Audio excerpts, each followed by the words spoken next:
Back to Daybreak. Researchers at Wayne State University believe they may have found a way to stop zebra mussels from spreading throughout the Great Lakes by using algae. Scientists in West Michigan aren't ready to call it a solution just yet, but News 8's Justin Kolar spoke with those experts at GVSU.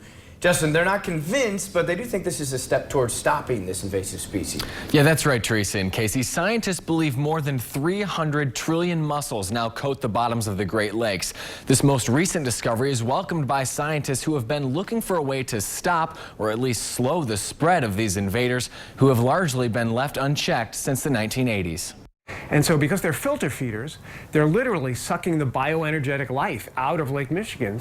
Those hoping for an easy fix to one of the Great Lakes' most prolific invaders will still have to wait.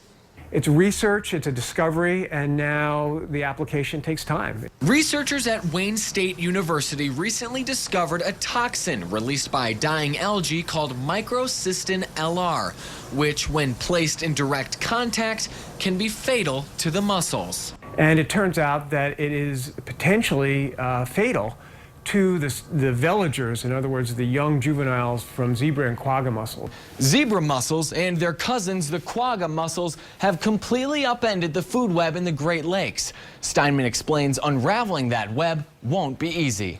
Well, they're changing the food webs of the Great Lakes, and I would say that's the biggest issue. The shells, now in the trillions, have triggered a domino effect of destruction in the lakes, which is why Steinman and so many other researchers are eager to find a fix.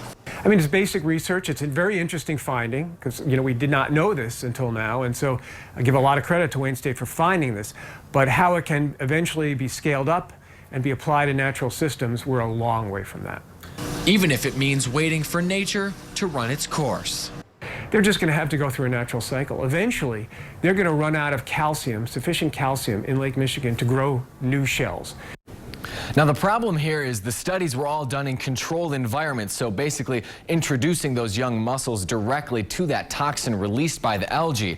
Steinman tells us the price tag would be prohibitively expensive as it stands right now to apply that toxin to a body of water the size of Lake Michigan. Reporting live in the studio this morning, Justin Kolar, News 8.